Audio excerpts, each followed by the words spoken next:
741. Huwag mo pa siyang patayin. Umungol si Yano. Yes, Your Highness. Kinagat ng matandang lalaki ng Hopeful Realm ang kanyang dila, dumudugo ang sarili niyang ngipin, na naglalayong itoon ang kanyang espiritu. Sa kasamaang palad, ang kanyang mental energy ay sinipsip ng 2 beses ni Lance, at bagamat ito ay napakaikli, ang pagkawala ng kahit kaunti sa kanyang mental na enerhiya at ang pagsisikap na maging katulad ng kung walang nangyari ay hindi na posible. Uminom. Ang matandang lalaki ng Unity Realm ay bumaantong hininga, at biglang kumuha ng saklay. Ang saklay na ito ay ang kanyang sandata, na orihinal na ayaw gamitin ang kanyang sandata laban sa isang likas na antas at kilala na pinagtatawanan, ngunit siya hindi inaasahan na mapipilitin siyang gumamit ng saklay. Boom! Ang saklay ay tumangay patungo kay Lance mula sa malayo, isang walang katulad na puwersa ang naghiwalay sa hangin at napunit kay Lance. Kapansin-pansing nagbago ang mukha ni Lance, ang kapangyarihan ng Unity Realm ay talagang pambihira. Ang bolang kristal sa kamay ni Lance ay napuno ng kanyang panloob na enerhiya at naglabas ng walang katapusang dami ng maliwanag na liwanag, ang maliwanag na liwanag na gumagawa ng isang proteksyon na kalasag. Ang lakas ng matandang One Battle of the Unity Realm ay agad na napunit ang proteksyon na kalasag ng bolang kristal, at, higit pa rito, napunit ang likas na abstruse na chi ni Lance. Wow! Lumipad ang katawan ni Lance at bumangga sa isa sa maliliit na bahay na gawa sa kahoy ng manor. Ang puso ni Lance ay walang katulad na sindek, ang lakas ng Unity Realm ay napakababa para mahadlangan, at sa likas na chi, walang makakapantay sa Unity Realm, ito ay hindi lamang isang antas ng kapangyarihan. Kahit na ito ay si Thalia, hindi niya ito kayang labanan, ngunit ang dahilan kung bakit niya nagawang patayin ang Unity Realm ay dahil sa kanyang nakakabighaning pag-atake, puro kapangyarihan laban dito, walang makakagawa nito. Gayunpaman, sa kabutihang palad, ang bolang kristal ni Lance ay sumalungat sa halos lahat ng kapangyarihan, at gayon din ang likas na abstruse na enerhiya, kaya ang pag-atake ng enerhiya sa sangkap ni Lance ay nabawasan ng malaki, mas mababa. Gayunpaman, masakit pa rin si Lance sa sandaling ito, ang mga selula ng kanyang katawan ay nasa estado ng pinakamataas na pagkarga, kung paanong ang pagkargang ito ay hindi makayanan, ito ay sesubog at ganap na mamamatay. Phew! Huminga ng malalim si Lance at nagmamadaling itinoon ang kanyang chi ng dugo upang damaloy ng maayos, na agad na pinawi ang enerhiyang pag-atake na natanggap niya. Sa oras na ito, muling lumipad ang matandang lalaki ng Unity Realm. Nang makita ito mula sa malayo, hindi nagatubili si Leslie na magpadala ng nakakabighaning pag-atake sa matandang Unity Realm at ginawa ito ng buong lakas, bagamat alam niya na ang kanyang nakakatuwang pamamaraan ay hindi pa makakasakit sa malakas na lalaki ng Unity Realm, ngunit kung hindi niya susubukan na gawin ito, si Lance ay hindi magkakaroon ng pagkakataong huminga at malamang napapatayin. Gaya ng inaasahan, medyo gumana ang pag-atake ni Leslie. Ang matandang Unity Realm ay 2 beses palang sinipsip ng Spirit Sokong Great Law ni Lance, at hindi na siya makapag-concentrate. Naghahanap ng kamatayan. Ang mga mata ng matandang Unity Realm ay tumingin kay Leslie, galit na galit ang mukha nito, at ikinumpas niya ang walang laman na palad. Bang! Bagamat 12-dosenang metro ang layo ni Leslie, tinusok siya sa tiyan ng walang laman na palad nito, at lumipad ang buong katawan niya ng daan-daang metro palayo, marahil ay patay na. Nasaksihan ni Lance ang lahat gamit ang kanyang sariling mga mata, ang kanyang puso ay bumabagsak, gusto ba niyang hayaan ang isang babae na mamatay para sa kanya? Leslie! Sigaw ni Lance habang ang isang Ghost Will Duel ay sumugod patungo sa matandang Unity Realm. Upang magamit muli ang Spirit Sokong Great Law sa matanda, si Lance ay sabay-sabay ding nagsagawa ng nakakabighaning pag-atake ng espiritu sa kanya. Sa susunod na pagpikit ng mata, nasa likod na niya si Lance kasama ang kanyang demonic will stance. Pagsipsip sa dakilang batas ng Diyos. Galit na sumisipsip si Lance. Ngunit muli, hindi makapagsipsip si Lance. Gaano katagal, ang sumunod na pagpikit ay isang sampal mula sa matanda, at si Lance mismo ay biglang nasa isang naghihingalong estado, at halos mamatay sa kaunting sampal. Gayunpaman, kahit isang kisap mata lang, malinaw na mas malala pa ang pinsalang natamo sa matanda kaysa sa dalawang saksak niya sa puso. Ah! Pagkatapos ng pagsuso ng 3 beses, ang buong katawan ng matanda ay parang nabigla ng kabibiyan ang kanyang kaluluwa, at ilang beses na natisod habang siya ay medyo nadadapa, hindi maituon ang kanyang mga mata habang nakatingin kay Lance, nararamdaman. Parang ang figure ni Lance ay nasa lahat ng dako. Sa sandaling ito naglunsad si Lance ng isa pang vertigo attack, pagkatapos ay inulit ang nauna, gamit ang Sucking Spirit Great Law sa matanda sa ika-4 na pagkakataon. Pagkaraan ng ika-4 na pagkakataon, ang matandang lalaki sa Unification Realm ay natulala, na parang nagpapagaling sa isang malubhang karamdaman. Sinundan ni Lance ang pang-5, ika-6, ika-7 at ika-8 beses. Ang matanda ay sinipsip sa espiritu ni Lance ng 8 beses, ang kanyang buong katawan ay hindi makatayo, nanginginig, sa sandaling ito, hindi siya makapaniwala na ito ay totoo. Sa hindi kalayuan, ang prinsipe ng Yano ay natigilan sa panga, si Lance, sa totoo lang. Sa anumang kaso, si Prinsipe Yano ay isang napakatalino at malakas na tao, sa sandaling ito ang kalagayan nilang dalawa, paanong hindi niya ito makikita, lubos siyang hindi makapaniwala na ito ay totoo. Ang likas na sakop ni Lance, siya maaari talagang lumaban sa isang malakas na tao ng Unity Realm, at tila siya ay mananalo, at sa loob ni Prince Yano, isang takot ang lumitaw kay Lance, isang takot na nagtulak sa kanya na sumuko. Hindi binigyan ni Lance ng pagkakataon ang matanda na huminga. Habang paatras siya, mas nasusugol ni Lance ang kanyang espiritual na enerhiya, at habang tumatagal, sa tuwing ginagawa niya iyon, ang espiritual na enerhiya ng matanda ay bumaba ng 3 puntos. Ika-9 na beses. Sa ika-10 beses. Ang ika-11 beses. Ika-12 beses.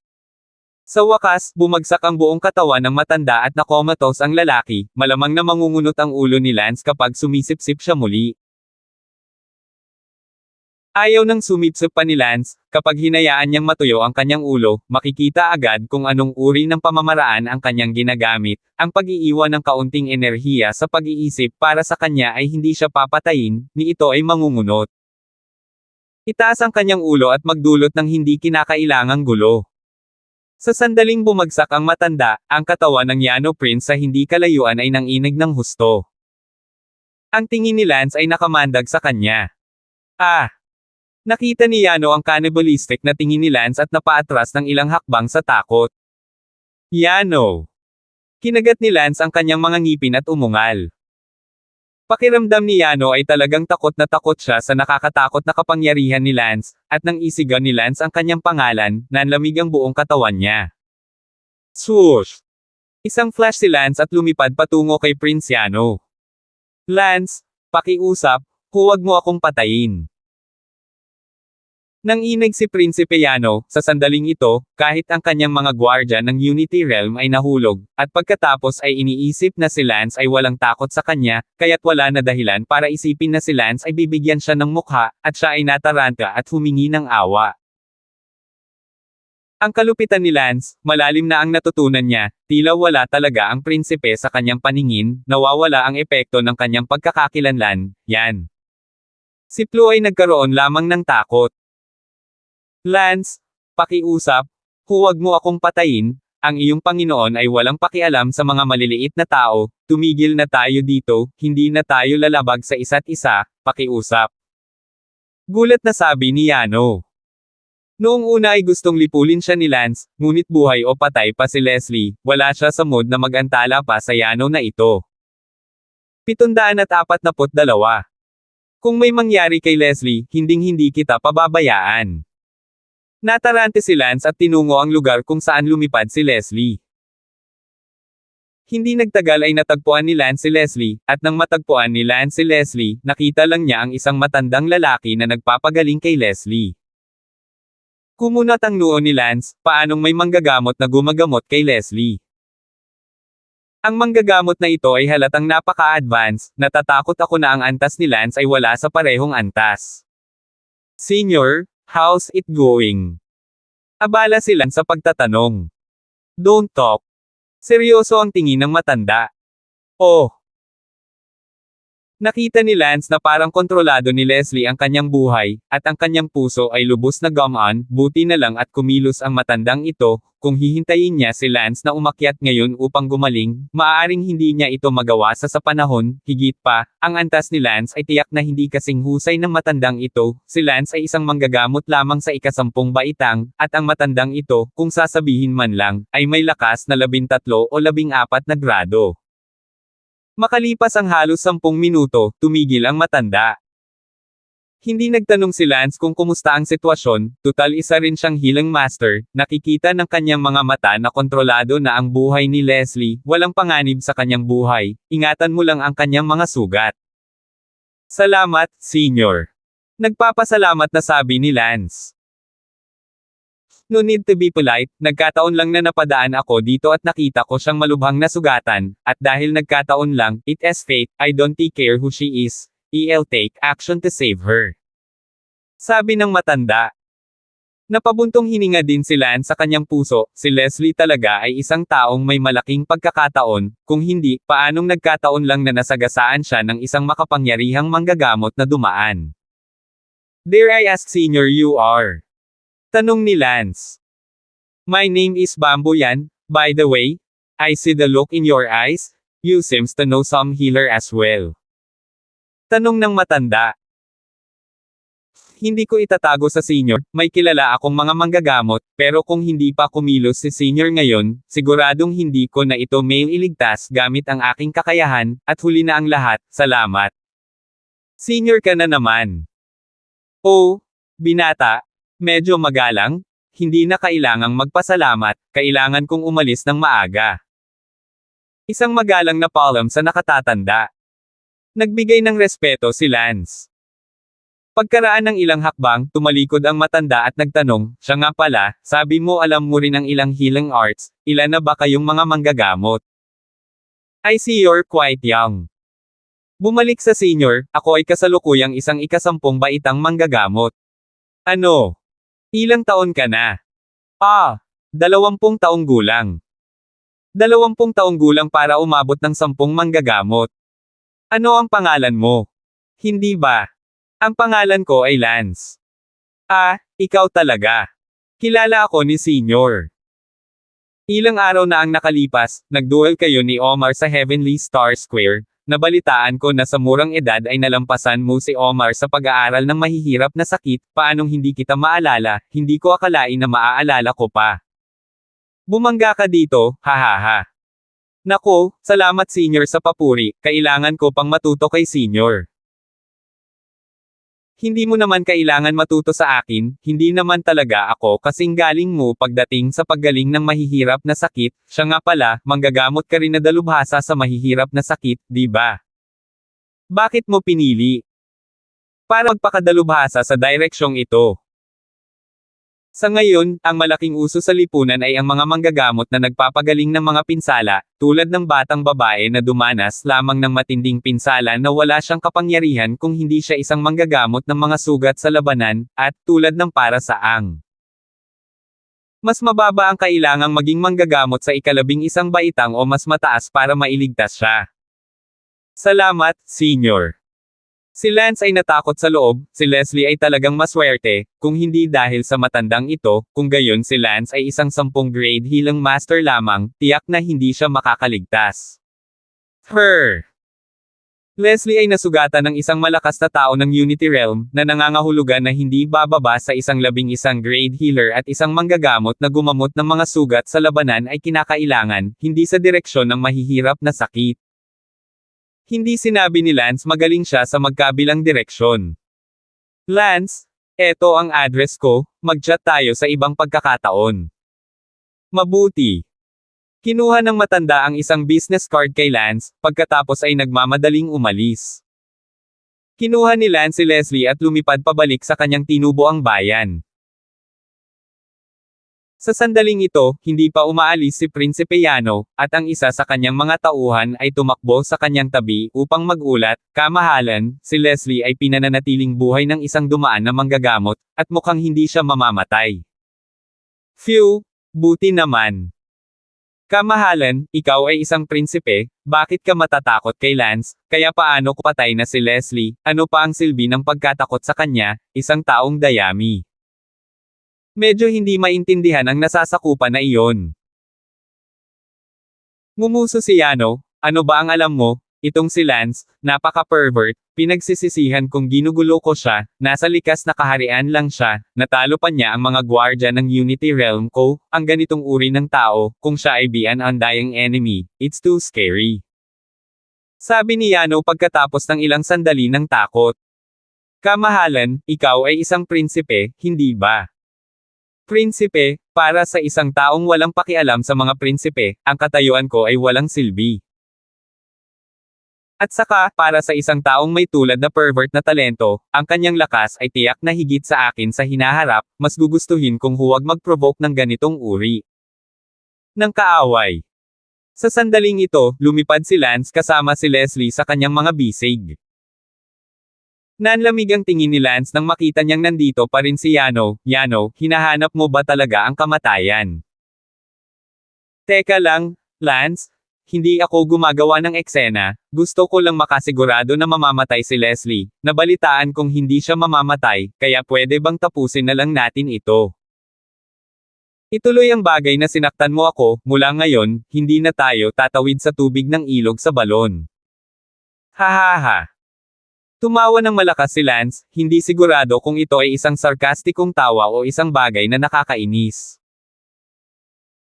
Lance, inaamin ko na hindi ko kayang guluhin ka, ngunit sana ay hindi mo rin ako guluhin, kung hindi, hindi ko gagawing madali para sa iyo, aking banal na prinsipe, ang kasalukuyang kapangyarihan sa likod mo.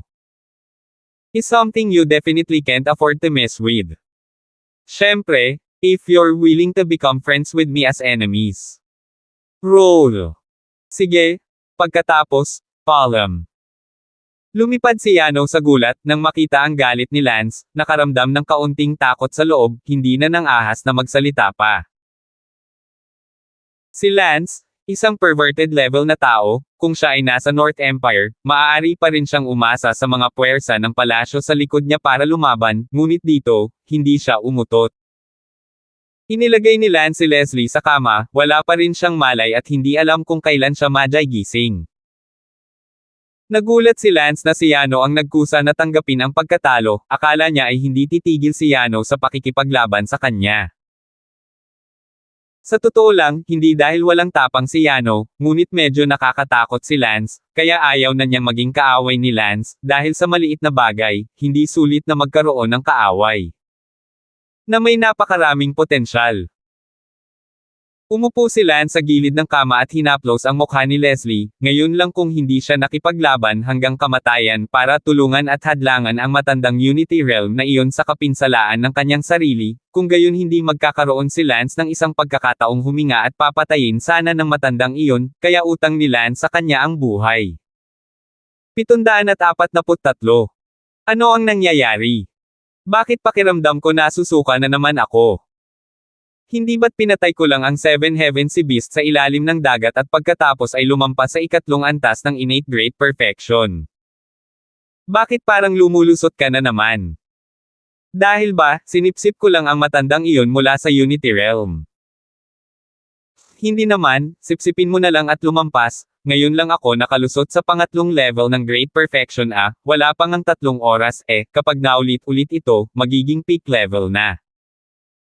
Ng Great Perfection, ang tuktok ay katumbas ng paghakbang sa Unity Realm na may kalahating talampakan. Walang pakialam si Lance at agad na nagtungo upang isara ang pinto.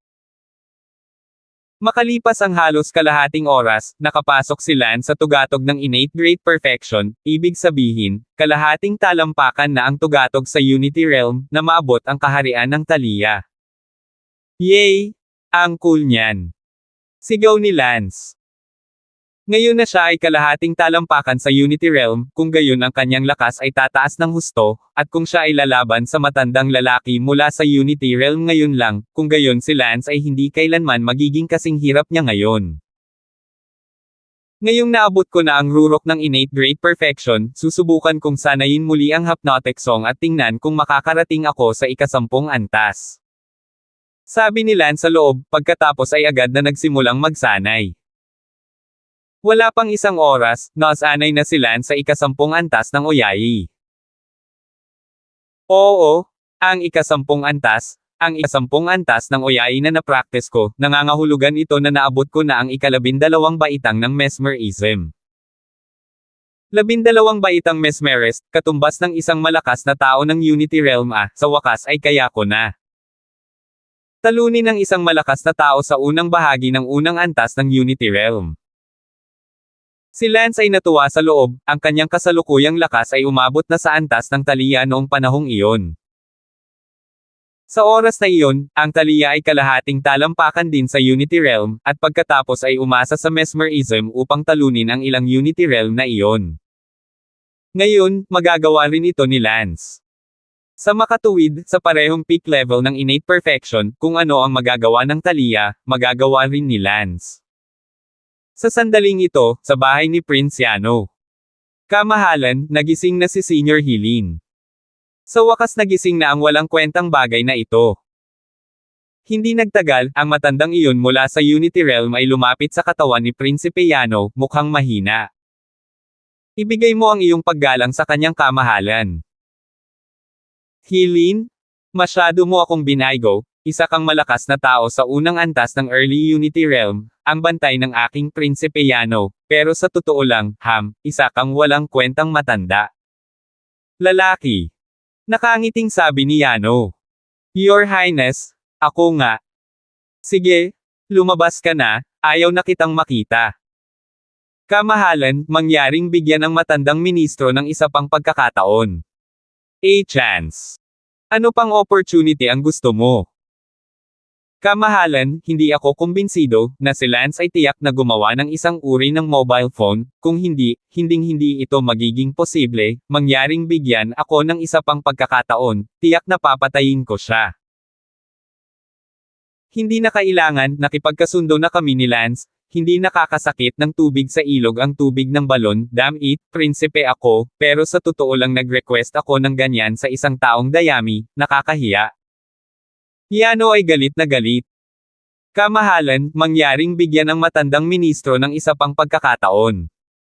May sakit ka ngayon, anong pagkakataon ang kailangan mo? Kamahalan, mayroon akong isang mahabang treasured na tableta sa aking kamay na maaaring maibalik agad ako sa aking pinakamataas, nag-aatubili akong uminom nito sa loob ng maraming taon, at nagpasya akong inumin ito ngayon para sa kamahalan. Pagkatapos, pupunta ako. Bumalik sa Lance, at hindi ko sisiraan ang aking misyon. Kamahalan, gusto mo ba talagang maging kapantay ni Lance? Isa kang prinsipe, hindi ba? Ipinagbabawal ng langit na huwag mong hayaang sumuko si Lance, paano mo ipapasuko ang mundo sa hinaharap? Hilin? Sigurado ka ba dito? Tanong ni Prince Yano. Kamahalan, ang kulang lang sa marka ay ang kawalang ingat ko lang, sa pagkakataong ito, sa tingin mo ba ay magiging pabaya pa rin ako? At saka, sige, bibigyan pa kita ng isa pang pagkakataon. Tumango si Prince Yano, kung may pagpipilian siya, hindi niya gugustuhin na makapantay si Lance, mas mataas siya sa kanya, paano siya maging pantay sa kanya? Kaya, pumayag ang Yano Prince. Agad na uminom si Hilin ng tableta, at sigurado, sa loob ng kalahating oras, ang kanyang lakas sa loob ng kaisipan, at iba pa, ay bumalik sa sukdulan nito. Lance. Kinagat ni Hilin ang kanyang mga ngipin, ngayon lang siya binugbog ng ganito ni Lance, napakalungkot niya sa loob, kahit na hindi pumayag si Yano, pupunta pa rin siya upang maghayganti kay Lance ng pribado. Your Highness, I'm ready to go. Medyo nanginginig ang tingin ni Prinsipe Yano habang nagtanong, Hilin, tatanungin kita sa huling pagkakataon, sigurado ka ba? Kung hindi ka sigurado, pinatay mo na ako. Kamahalan, ngayong nakabalik na ako sa tuktok ng aking laro at naghanda, si Lance ay hindi makakatakas gamit ang kanyang mga pakpak. Kamahalan, maaaring gusto mo talagang maging pantay sa isang karaniwang tao. Ikaw ay isang prinsipe, kahit sino ay dapat magpasakop o pumatay, kung si Lance ay hindi sumuko, pumatay, hindi mo ba sinabi noon na ikaw ang magiging pinakamabaliw na tao sa mundo? Ngunit tingnan mo ngayon, ikaw ay talagang nakayuko hanggang kay Lance. F***, paniniwalaan kita kahit minsan lang, Terra na. Nagngagat si Yano, na pinalakas ng loob ni Hilin, at sa mainit na ulo, kailangan niyang linisin si Lance, kung hindi, talagang hindi siya masaya, tutal, binugbog siya sa ulo ng baboy. Dumating si Lance sa silid ni Leslie Smith, gising pa rin si Leslie Smith at nasa coma, kinuha ni Lance ang kanyang pulso at kinumpirma na buo ang vital features ni Leslie Smith.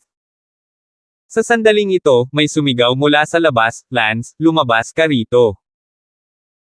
Nagsalubong ang kilay ni Lance, hindi ba ang boses na iyon ay ang matandang lalaki mula sa Unity Realm ngayon lang? Ito ay dapat na isang maling akala. Gusto mo bang sumugod ako dito, Lance? Sa sandaling iyon, isa pang sigaw ang narinig. Mabilis na lumipad palabas si Lance, iniisip na isa itong ilusyon, ngunit hindi. Nakita ang matandang lalaki na nakatayo sa bubong, hawak ang tungkod na iyon sa kanyang kamay, inilabas ang kanyang pinakamalakas na paninindigan laban sa kaaway, sa pagkakataong ito ay hindi na niya hahayaang magkaroon ng pagkakataon si Lance na umatake. Ang lakas mo pang sumigaw dito. Ngumuso si Lance, medyo nagulat. Lance, sa pagkakataong ito, hindi na kita bibigyan ng pagkakataon. Nagngagat ang mga ngipin ng matanda. Tumingin si Lance sa isang tabi upang silipin si Prinsipe Yano na nagtatago. Si Prinsipe Yano ay hindi nang ahas na ipakita ang kanyang sarili na makita ni Lance. Prince Yano, ano pang tinatago mo? Nang makitang siya ay natuklasan, si Yano ay lumipad palabas ng walang magawa. Ngumuso si Lance, Prince Yano, ngayon mo lang sinabi na hindi ka nasaktan sa tubig ng aking balon, ano ang gusto mo ngayon? Nang inig ang katawan ni Yano, at sa pag-igting ng kanyang mga ngipin, sinabi niya, Lance, ako ay isang prinsipe, binugbog mo ako sa ulo ng baboy, habang iniisip ko ito, mas nararamdaman kung maaari itong gawin. Huwag kang pakakawala ng ganito, anong dignidad ang meron ako kung may makalabas na salita, kaya, ikaw, magdusek ka, Hilin, itigil mo na ang pagiging long-winded, sige. Hahaha. Isang malakas na tawa ang pinakawalan ni Lance na puno ng paghamak. Si Lance ay nakapasok na sa tuktok ng innate great perfection, kalahating talampakan sa Unity Realm, at ang vertigo technique ay umabot na sa 12 item. Ngayon, ang maagang unang antas ng Unity Realm ay isang piraso ng tae sa kanyang mga mata. 744. Biglang ibinaba ng matandang lalaki ang kanyang saklay at pinatay si Lance. Agad na naglunsad ng enchantment attack si Lance. Sa isang kisap mata, nagtagumpay si Lance sa kanyang pag-atake, at ang paggalaw ng matanda gamit ang kanyang saklay ay natigil sa himpapawid, na lumilitaw sa isang estado ng dimensya. Umakyat si Lance nang may isang flash. Puff! Naputol ang matandang lalaki mula sa baywang ng paalang na laslas ni Lance. Ito, paano ito posible? Bumagsak ang dalawang bahagi ng katawan ng matanda sa lupa, ang mga mata ay nakatingin kay Lance. Ano? Sigaw ng prinsipe ng Yano, kasabay ng pagbagsak niya sa kanyang puwitan at naglaro, talagang ikinagalit nito si Lance. Malamig na tiningnan ni Lance si Hilin at sinabing, sa iyo, mapapatay mo ako. Paano ito nangyari? Pumunta ka sa impyerno. Hindi. I'm not willing to die. Masakit na sabi ng matanda, ngunit nahati ang katawan niya sa dalawa, at kailangan niyang mamatay kahit hindi niya payag. Ibinalik ni Lance ang kanyang tingin kay Prinsipe Yano at malungkot na sinabi, Yano, kung ano ang mangyayari sa kanya ay kung ano ang mangyayari sa iyo. Naglakad si Lance patungo kay Yano gamit ang kanyang kutsilyo. Hindi, mas mababa kay Hilin ang nahati sa dalawa, natatakot na Menas, pinagsisihan niya ito ng husto sa sandaling ito, hindi siya dapat pinalakas ng loob ni Hilin. Lumipad si Lance sa harap ni Yano. Gustong tumakas ni Yano, ngunit walang matatakbuhan. Pounce! Biglang lumuhad si Prince Yano. Medyo nagulat si Lance nang makita siyang lumuhad sa kanya. Bilang isang prinsipe, talagang lumuhad siya kay Lance, isang biro. Sa tingin mo ba sa pagluhod sa akin, ililibre kita? Ngumisi si Lance.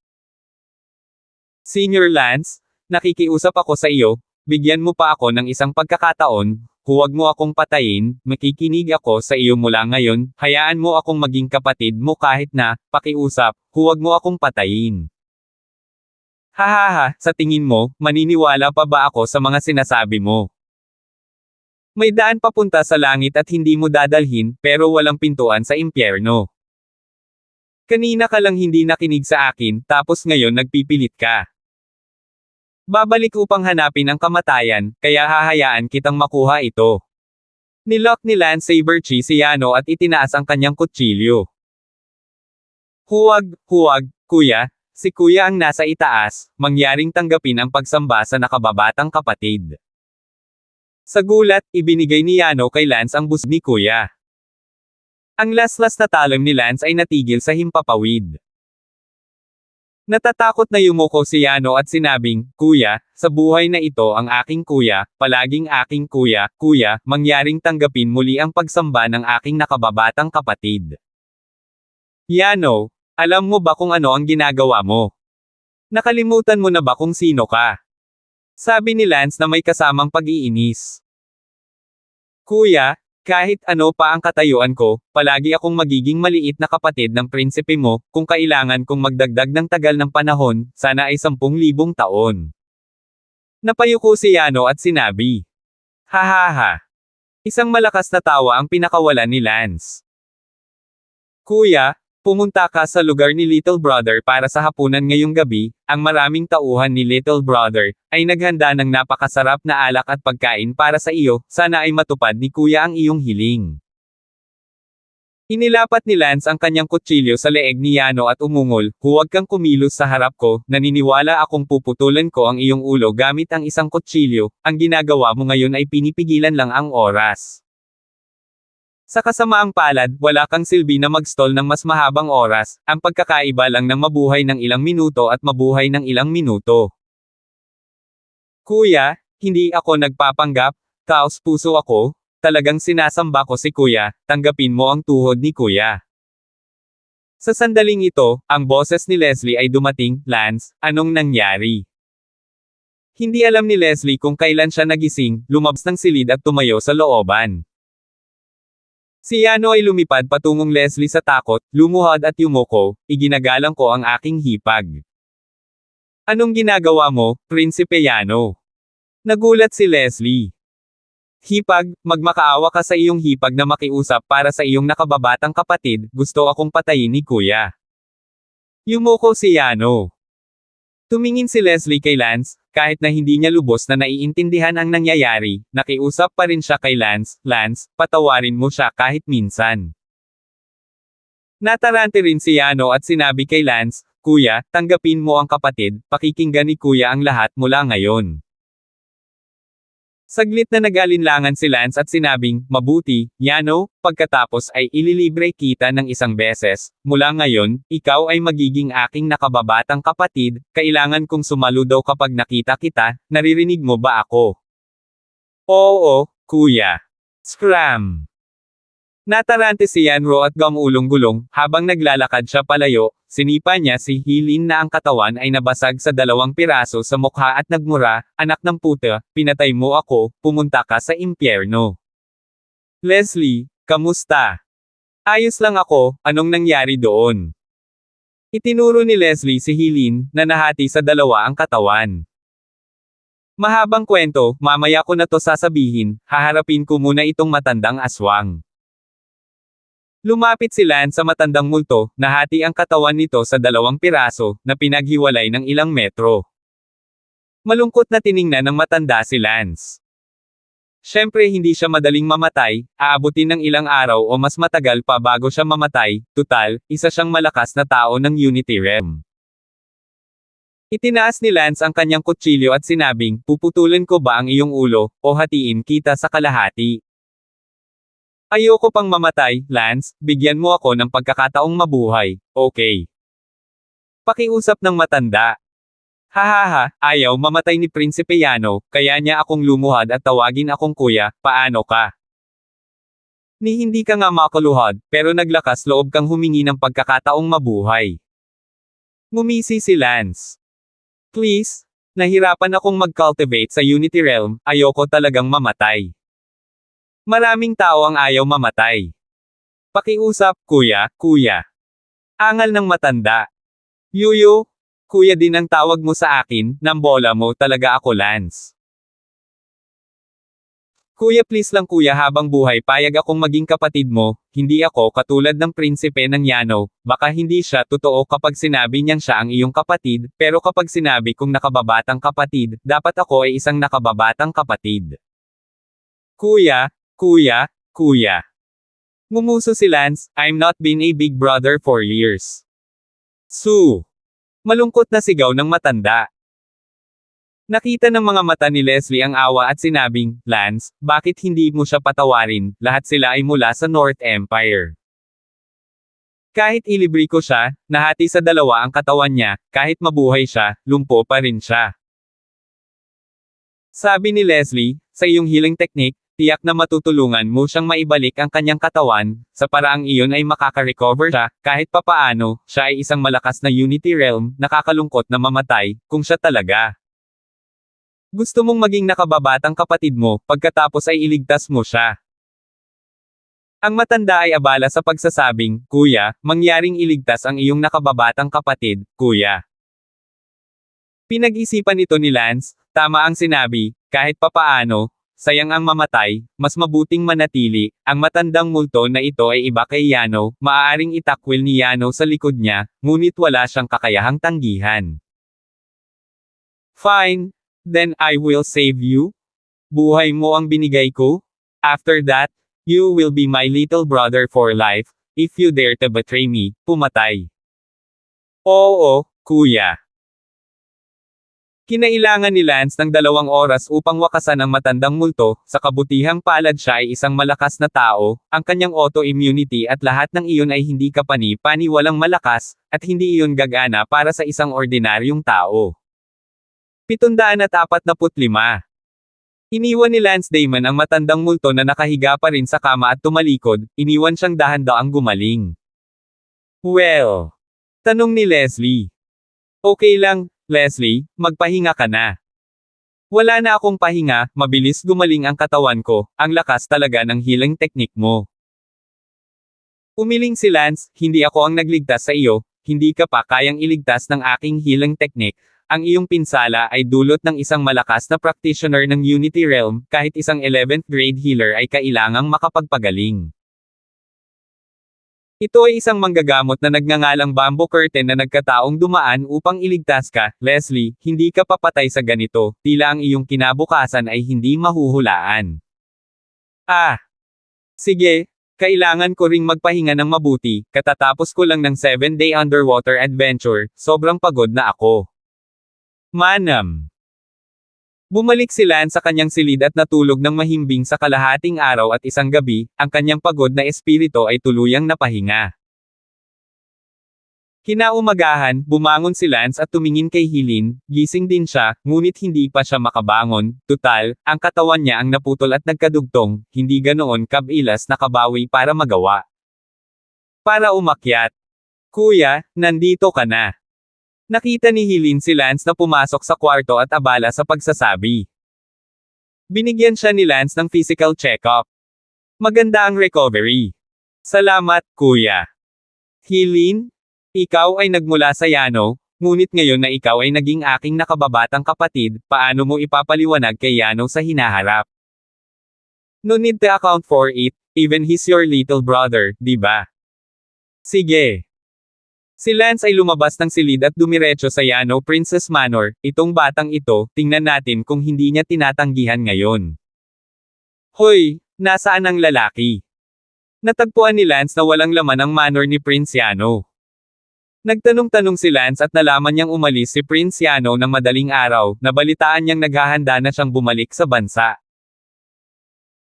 Napangisi si Lance at hindi na nag-abala sa kanya, sinabi niya na siya ay isang maliit na kapatid, ngunit 9 beses sa 10, hindi siya umamin. Bumalik si Lance sa kanyang manor. Ikaw si Lance. Eksakto, alin ka? Isang yumaong likas na lalaki ang dumating sa manor ni Lance, at hindi niya alam kung sino ito. I'm Maurice's assistant, I'm come to deliver a letter for Maurice. Sabi ng lalaki. Galit na galit si Lance, ano si Maurice? Para saan ang liham na ito? Sabihin mo, ano ang ipapadalang sulat? Ikaw, ang lakas ng loob mong bastyusan si Maurice. Pa! Sinampal ni Lance ang lalaki sa lupa. Sabihin, sino ang Maurice Watsit? Tanong ni Lance, tinatapakan ng paa niya ang yumaong likas na lalaki sa lupa. Sabi ko, si Maurice ay isa sa 5 pinakamalakas na Grand Perfectionist sa Star Ocean Academy, 26 na taong gulang ngayong taon, na umabot sa 3 antas ng Innate Grand Perfection, ang 5 pinaka-pervert na talento sa lahat ng mga Grand Perfectionist na internasyonal na estudyante na naitatag ang kanilang mga tahanan sa Star Ocean Academy, na nireranggo sa 5 sa War God ranking. This ma what the hell letter did he ask you to send me? Nabalitaan ni Maurice na may world beauty ka bilang garden lady, so, gusto kanyang hilingin sa isang public duel. Kung hindi ka matalo sa 1 minuto, hindi ka na mananakawan. Kapag natalo ka, ako na. Sorry. Siyempre, sinabi rin ni Maurice na kung masyado kang natakot makipag-duel sa niya, you can offer to serve the woman up, Maurice will understand. F***8, lead the way. Lead the way. Hindi ako nakikinig. Pumunta ka sa impyerno at dalhin mo ako kay Maurice. Umirap si Lance Damon. Oo. Pumunta ka. Sa sobrang init ni Lance ay naglakas loob siyang tamaan si Leslie. Tungkol sa Leslie. Natatakot ako na ang katotohanan na ito ay napakaganda ay ikinalat ng taong iyon na tinatawag na Gordon noong nakaraan. Kaya, ang isang ito na tinatawag na Maurice, na nag-akala na siya ay may superior na talento, naisip na ang malakas lamang ang karapat-dapat sa isang magandang babae. Hinayaan kaagad ni Lance ang taong ito na manguna. Hindi nagtagal pagkatapos lumipad, nakarating siya sa labas ng isang malaking manor. Senior, ito ang manor kung saan nakatira si Maurice, papasok ako at ipaalam sa iyo. Ipaalam mo sa ate mo. Biglang lumipad si Lance. Sa sandaling ito, sa bulwagan ng asyenda, isang lalaking mukhang maitim ang hubad at nagsasanay ng kung ano-ano, habang napapaligiran ng 7 o 8 may-ari ng hardin na innate great perfection din. Well, si Kuya Maurice ay talagang kamangha-mangha. Big Brother Maurice, humanga. Karapat-dapat na maging isang perverted genius na umabot sa 3 antas ng innate great perfection sa edad na 26, thirst. Patuloy na nagpupuri ang ilang taong nagkukumpulan sa paligid. Sa isang napakamapagpanggap na hitsura, ang mga Maori ay ngumiti at sinabi sa ilang mga tao, ilang mga master ng hardin, manatili at tapusin ang iyong lugaw bago ka bumalik. Fine, bihira lang si Kuya Maurice na magpakain sa atin. Napangiti ang iilang katutubo na lalaki iyon, sila rin ay mga garden masters na nakapagtayo ng kani-kanilang tahanan. Sa sandaling ito, isang galit na boses ang nagmula sa bubong, sino ang Maurice? Sabay-sabay na napatingin ang lahat sa bubong, at nakita ang isang gwapong lalaki na nakatayo sa bubong na may galit na mukha. Sino si Maurice? What the hell, bingi ba kayong lahat sa isang tenga? Itingal ni Lance. Ang iilang nanunood sa eksena, nagbago ang mukha at napunta ang mga mata sa Mauri. At tinitigan ni Maurice si Lance, tila hindi makapaniwala sa isang sandali na may mga dayuhang estudyante sa Star Ocean Academy na nang ahas na tretuhin siya ng walang galang. Umungol si Lance, kung hindi mo sasabihin sa akin kung sino ang mga Mauri, lahat kayo ay magkakasamang bugbugin. I am Maurice. Nanlamig ang mukha ni Maurice at sinabing. Tumingin sa kanya si Lance at ngumisi, mabuti naman, ikaw si Maurice, sige, sabihin mo sa akin ang sarili mo, para saan mo pinapunta ang mga tauhan mo sa lugar ko. Ano ka ba? Ang pangalan ko ay Lance. Oh, so you're the legendary Lance? Ha? Pinadala ko lang ang assistant ko para ipaalam sa'yo na kukunin ko yung legendary world-class beauty mo, paano na, Maurice? Nang walang sabi-sabi, mabilis na umakyat si Lance. Sa oras na ito, ipinakita pa rin ni Maurice ang isang pahiwatig ng paghamak. Sa sumunod na segundo, hinawakan ni Lance ang kanyang buhok. Ah! Saka lang nag-react si Maurice, hindi nga niya alam kung paano siya napahawak sa buhok niya. Bang! Hinawakan ni Lance ang buhok ni Maurice at hinampas ito sa isang haligi, at sa isang putok, ang haligi ay nabali at ang ulo ni Maurice ay dumudugo. Ano? Ang mga may-ari ng hardin na dati ay sumamba kay Maurice ay bobo, ngunit sila ay napakalakas kaya't nagawa nilang bitayin si Maurice. Bang! Bang! Bang! Nabutas ni Lance ang mga bituka, tiyan, bato, at pali ni Maurice sa isang iglap. Kaching! Ah! Sigaw ni Maurice, ang kanyang mga binti ay binali ni Lance. Kaching! Ah! Nakayuko ang magkabilang braso. Bang! Ah! Sinipa ang ibaba. Tumingin si Lance sa paligid at nakakita ng isang balon sa looban. Hinawakan ni Lance si Maurice at itinapon sa balon. Plop! Itinapon si Maurice sa balon. Tumalikod si Lance at ngumisi sa ilang hardinero na tulala na nakatayo doon, tumalikod at lumipad. 746. Direktang tanga ang mga taong iyon. Narinig din nila ang tungkol kay Lance, na biglang sumikat ng ilang sandali, at narinig din nila na si Lance ay may world-class na kagandahan sa ilalim niya. Siyempre, karamihan sa mga tao ay walang ginawa nang marinig nila ang balitang ito, pagkatapos lahat, si Lance ay hindi isang taong kayang guluhin ng lahat. Gayunpaman, itong si Maurice ay iba, nang marinig niya na si Lance ay may world-class na kagandahan, naramdaman niyang hindi niya maaaring samantalahin ang iba, ang isang kagandahan ay dapat na malakas upang maging karapat-dapat na magkaroon. Gayunpaman, hindi inaasahan na si Maurice, nakakahatid lang na kanyang sulat, ay tatalikod at si Lance ay susugod na lamang sa kanyang bahay at bugbugin siya hanggang mamatay. Ang lakas at karahasan ni Lance ay direktang nabigla sa ilang hardinero na sumasamba kay Maurice.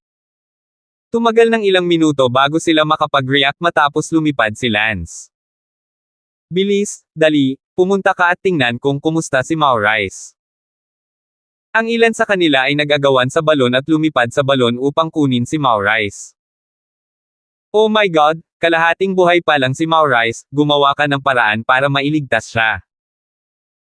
Paano siya ililigtas? Sa lakas ni Lance, kailangan niyang maging healer man lang sa ika-10 baitang para mailigtas siya. Mabilis na pumunta sa Cloudstar Pavilion, naroon ang pinakamakapangyarihang mga manggagamot sa akademya. Bumalik si Lance sa kanyang manor. Where have you been? Tanong ni Leslie. Hindi pumunta doon, paano ka nasaktan?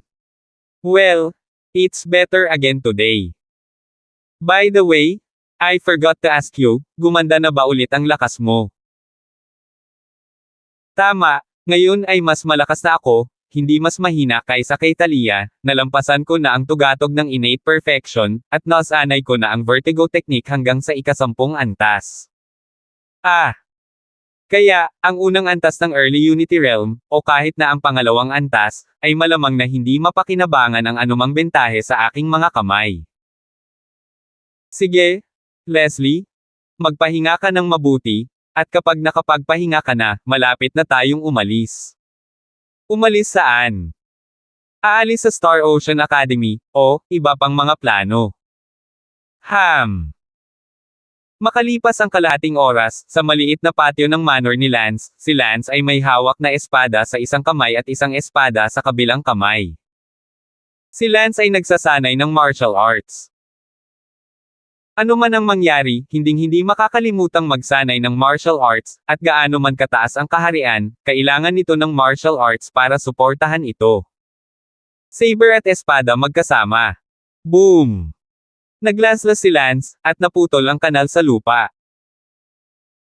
Gayunpaman, umiling si Lance, hindi, mahina pa rin ito, habang lumalaki ang aking kaharian, ang aking martial arts ay humihina at humihina, hindi dahil ang pinagsamang espada at espada ay hindi gumagana, ito ay sa isang mas mataas na kaharian, ang aking paningin ay mas mataas, at ang aking kakayahan upang labanan ang mga pag-atake ay mas mataas din. Ang parehong martial art, na ginawa noon, ay hindi nakatulad ng konsepto ng pagganap nito ngayon. Madaling maunawaan ang kahulugan ni Lance, kapag pumasok ka sa gitnang paaralan, ang mga paksa sa elementarya ay nagiging mas simple, at kapag ikaw ay tumuntong sa high school, ang mga paksa sa gitnang paaralan ay nagiging mas simple. Ganoon din sa labanan. Ang saber at sword technique ni Lance ay parehong 9th grade martial arts, at kapag pinagsama ang saber at sword, magagawa nila ang kapangyarihan ng ika-12 baitang martial arts. Ang kapangyarihan ng ika-12 baitang martial arts ay karaniwang magagawa lamang ng isang malakas na tao ng Unity Realm. Sa makatuwid, hindi pa rin nahuhuli sila sa pag-abot sa Unity Realm at nagawang makabuo ng kapangyarihan ng 12 equivalent martial arts. Gayunpaman, para kay Lance ng personal, nahuhuli na siya, dahil noong siya ay nasa unang antas ng innate great perfection, nakagawa siya ng 12 antas ng martial power sa pamamagitan ng pagsasama-sama ng kanyang mga espada, at ngayon na siya ay kalahating talampakan. Sa Unity Realm, nagkakaroon pa rin siya ng 12 antas ng kapangyarihan, at ang pagpigil sa kamatayan ay ang pagkakaroon ng mas mataas na kaharian, mas malakas na kapangyarihan, at bahagyang pagtaas ng kapangyarihan kumpara sa dati, ngunit ang kaunting iyon ay walang ibig sabihin. Anong problema? Kumuha si Leslie ng isang palayok ng tubig at nagbuhos ng isang tasa ng tsaa para kay Lance, nakita niyang mahigpit ang noo ni Lance. Mukhang abalang tanong ang Locke. Mahina. Anong mahina? Ang galing ko sa martial arts. Paano yan, nag-improve na ang realm, kahit anong martial arts moves ay nag-improve from before? Hindi, ang improvement na ito ay quantitative lang, hindi qualitative. I must find a way to make my martial arts, para mailabas ko ang kapangyarihan ng ika-13 ranggo. Wow! Muling naglaslas si Lance gamit ang kanyang espada. Boom! Naputol ang isang puno, 10 metro ang layo sa kanya. Gayunpaman, ito ay malayo sa sapat para kay Lance, ito ay ang kapangyarihan lamang ng ika-12 baitang martial arts. Si Lance ay patuloy na nagsasanay ang mag-isa sa looban, ngunit walang gaanong maipapakita para dito, at sa huli ay nakasalalay ito sa kung maiintindihan niya o hindi ang anuman. Sa Star Ocean Academy, mabilis na kumalat ang kwento ng marahas na pambubugbog ni Lance kay Maurice. Alam ng sino man mula sa Star Ocean Academy ang katangian ng mga Maori, at ang katanyagan ng mga Maori ay higit na nalampasan ang kay Lance. Ang mga Maori ay binitay ni Lance, at ang insidenteng ito ay nakapagbigay pa ng pansin sa ilang staff ng Unity Realm ng Star Ocean Academy. Marami sa mga tauhan ng Star Ocean Academy ay nasa unang bahagi ng una, pangalawa, pangatlo, at pinakamataas na antas ng Unity Realm. Karamihan sa mga taong ito ay hindi nagbigay pansin kay Lance noon dahil ang ginawa ni Lance ay hindi sapat upang makuha ang kanilang atensyon, ngunit ngayon, ang pagbibigti ni Lance kay Maurice ay nagbigay pansin sa kanila sa internasyonal na estudyanteng ito na nagngangalang Lance. Sa Unity Realm. Sa sandaling ito, sa tubig sa hilagang kanluran ng Star Ocean Academy, 3 lalaki at 1 babae ang lumutang mula sa dagat, 4 sa kanila, bawat isa sa kanila ay humihila ng isang hindi mapapantayang matibay na lubad na bakal sa kanilang mga kamay. Hoy, Holly! Lamusong ang Sea Beast team natin this time?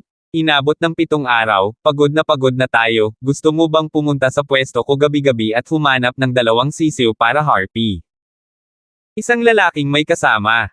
Sabi ng isang gintong balbas sa mukha sa isa pang lalaki. Haha, NG? Oo. Sabay tingin sa kanila ng isa sa mga babae. Sabi ng lalaking huling naglakad, Yoonji, iyong mga babaeng estudyante sa manor mo, ilang beses na natin silang nakalaro, tama, hindi nakakatuwa. Earthworm, huwag kang maghinala. Walang gaanong babae sa Shanghai Academy at wala talagang mga kagandahan, kaya kailangan na nating gumawa. NG, noong lamusong tayo sa dagat 7 days ago, parang may narinig akong nagsabi na world-class beauty ang academy natin. Paano posible iyon?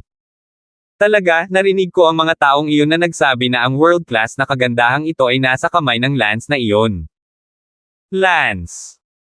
Nakakalimutan mo na yung medyo sikat na international student na lumabas ng wala kahit saan kanina. Yung nag-sparring kay Omar para gumaling. Oo, double genius ang lalaki, at may private talk na may world-class beauty siya under his command, pero hindi ko alam kung totoo iyon. Paano kung totoo? Sabi ng lalaking tinatawag na Holly. Tumawa ang lalaking nagngangalang NG, kung talagang may mga world-class na dilag, hindi karapat-dapat ang Lance na iyon na magkaroon ng mga ito, at ako, si NG, ang unang susugurin si Lance at susunggaban sila. Aalamin natin kung may makikita tayong magtatanong. Mabuti. Agad na sumigaw ang ilang mga tao sa ilang dayuhang estudyante na naglalakad sa hindi kalayuan, halika nga rito. Nagulat ang mga iyon, yung senior ng C Beast Squad. Hello, excited na kayong makita ang idol nyo. Sige, huwag kayong ma-excite. I'm asking you guys, noong lamusong tayo sa dagat 7 days ago, nabalitaan kung may mga world-class beauties ang academy natin, totoo ba? 747. Idol, totoo? Narinig din namin na isa siya sa mga tauhan ni Lance, ang pangalan niya ay Leslie, narinig ko na napakaganda niya. Sa kasamaang palad, ang Lance na iyon ay napakalakas, not to mention us, even though ang mga likas na Master Garden sa bahay ay hindi maglalakas loob na saktan siya. Okay, it's none of your business. Ang mga taong iyon ay mukhang walang katulad na pagsamba. Alam ng bawat internasyonal na estudyante na ang pinakamalakas sa mga Sea Beast Squad ay ang pinakakahanga-hanga, habang ang ibang mga internasyonal na estudyante ay nag-aalala pa rin tungkol sa buwanang tunggalian, sila, ang mga perverted henyo, ay pumunta na sa dagat upang hulihin ang mga hayop sa dagat, paano hindi nito ginagawang sumasamba ang karamihan sa mga internasyonal na estudyante. Ang apat na pinakamalakas na miyembro ng Sea Beast Squad ay ang mga tao sa top 4 nanograms War God list. Yung mga Maori na binitay ni Lance, siya ang panglima, ang mga Maori ay hindi makasali sa Sea Beast Squad dahil hindi pa siya nakakarating sa innate great perfection realm, kung hindi, isa rin siya sa mga miyembro ng Sea Beast Squad. Hahaha, world-class beauty, wait for me. Tumawa ng malakas ang lalaking tinatawag na NG, tumawa rin ng walang pakialam ang dalawa pang lalaki, habang ang babae, ngumuso, pervert, at lumipad pabalik sa sariling mansyon. Si Lance ay nagsasanay ng martial arts sa kanyang sariling bakuran. Wow! Inihagis ni Lance ang kanyang kutsilyo at espada sa lupa, medyo bigo. Practicing and practicing, yun lang, if I can't comprehend a higher level of saber intent, then yun lang ang magagawa ko sa martial art na ito. Sa isang espada sa aking kamay at isang espada sa aking puso, matagal ko nang naiintindihan ang dakilang intensyon ng pagkakaroon ng espada sa aking puso. Paano ko dapat unawain ang mas malalim na layunin? Umupo si Lance sa lupa, ang ganitong uri ng layunin ng espada ay talagang imposibleng ituro, na may espada sa isip, paano ko maiintindihan ang walang espada? Ang ikatlong antas ng layunin ng espada ay ang walang espada sa iyong kamay, na higit pa sa pagkakaroon ng espada sa iyong puso, mula sa pagkakaroon hanggang sa wala. Ngunit si Lance, ay hindi pa ito maintindihan. Sa sandaling ito, may sumigaw mula sa labas, nasaan si Lance? Sino ang tumawag sa akin? Naguguluhan ang puso ni Lance. Agad na lumipad sa himpapawid si Lance at agad na nakita ang tatlong lalaki na nakatayo sa hangin sa itaas ng gate ng manor. Ikaw si Lance? Tanong ng isa sa mga lalaki, sa medyo mapagkunwari na tono na, sa madaling salita, hindi komportable para marinig ng mga tao. Si Lance ay hindi maganda ang mood ngayon, katatapos lang niyang bugbugin si Maurai sa umaga, pagkatapos ay bumalik na medyo mahina sa kanyang martial arts, pagkatapos ay gusto niyang mag-aral ng mga bagong galaw ngunit walang ideya, at nais na maunawaan ang isang mas mataas na antas ng sword intent, ay wala ring clue, kaya si Lance ay nasa kaguluhan na. Sa oras na ito, tatlong hindi inanyayahang bisita ang dumating upang makita na nagpainit ng kaunti sa puso ni Lance. Oo, ako si Lance. Tumango si Lance, medyo nanlamig ang mukha, ngunit hindi ito narinig ng tatlong lalaki, walang kamalay-malay na si Lance ay nasusunog na sa loob. Lance, ito ay Earthworm, ito ay si Holly, at ako si NG. Sabi ng isa sa mga lalaki. Sinabi ni Lance, utot ka. Yuhu! Napakayabang ng pakiramdam. Ang tatlong lalaki ay mukhang nagulat sa kanilang mga mata, kahit na si Lance ay medyo sikat, siya ay medyo sikat, hindi pa niya naabot ang kanilang taas sa sandaling ito, kung hindi ay matagal na siyang pumasok sa Sea Beast Squad. Lance, tinatanong kita, mayroon ka bang magandang international student sa ilalim mo na kilala bilang isang world-class na kagandahan? Tanong ng Angie na iyon. Walang pag-aalinlangan na tumango si Lance, oo. Medyo nagulat silang tatlo, talagang hindi man lang ipinagtanggol ni Lance ang sarili, inamin lang niya, masyadong prangka. Okay, then, call out that beautiful foreign student, let's see how beautiful she is. Mabuti. Walang pag-aalinlangang tumango si Lance bilang pagsang-ayon na mas ikinagulat nilang tatlo. May pakiramdam sila sa loob nila na si Lance ay naglakas loob na tumango sa kanyang ulo bilang pagsang-ayon ng walang pag-aalinlangan, na para bang siya ay hindi. The fear of them at all or, they felt, to fear of them, Ken. Leslie, lumabas ka. Sigaw ni Lance. Sa susunod na segundo, lumipad si Leslie sa tabi ni Lance. Tanggalin ang maskara at hayaang masiyahan ang tatlong Grizzlies. Sabi ni Lance na may malamig na tingin. Galit na galit ang tatlong lalaki, nakita na lamang nilang tumango si Lance nang walang pag-aalinlangan, masyado ba silang natakot sa kanilang tatlo? Ngunit ngayon lang nila napagtanto na si Lance ay hindi masyadong natatakot sa kanila, ngunit sadyang hindi, ilagay mo sa mata niya kung hindi, paano niya masasabi sa mukha nila, hinahangaan ito ng tatlong grippers, kung grippers sila, sino pa ba sa mundo ang malakas at talentadong gwapo? Lance, ikaw. Galit na galit si Angie. Ngumuso si Lance, huwag ka nang magsalita, hindi pa huli ang lahat para humanga muna sa postere ng aking babae. Pagkasabi niyan, binuksan ni Leslie ang kanyang maskara. Biglang napakita ang kagandahan ni Leslie sa mga mata ng tatlong lalaki, tumingin si Leslie kay Lance na medyo walang magawa, nasangkot na naman siya sa gulo para kay Lance, na hinayaan ang Starsea Academy na kulang sa kagandahan ng sobra. Ang tatlong lalaki, sina Angie, Earthworm, at Holly, ay nagulat nang makita nila ang Leslie, sa isang liblib na isla na labis na kulang sa mga babae at nang ahas na sumakay sa isang inahing baboy nang makita nila siya, biglang makakita ng kagandahan ng antas ni Leslie. Talagang nagpapawala sa isip ng mga tao. Silang tatlo na ngayon, nakatitig kay Leslie ng tahimik. Sinabi ni Lance, tatlo, tapos ka na bang humanga? Ito ang babaeng kinakalongko at natutulog sa ilalim ng mga saplot tuwing gabi.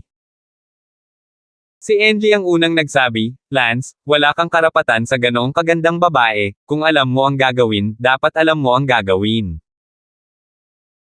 Sinabi ng Earthworm, F***, ako ay lumaki at nakakita ng ganoong kagandang babae sa unang pagkakataon, Lance, inuutusan kita na ibigay ito sa akin, para makabawi sa iyo, handa akong ipagpalit ang tatlong ordinaryong mga babaeng estudyanteng kasama mo, huwag kang magpasalamat.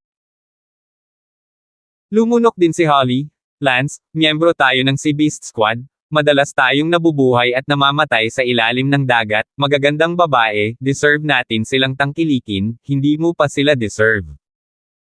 Ngumuso si Lance, tapos ka na bang mangarap? Ano?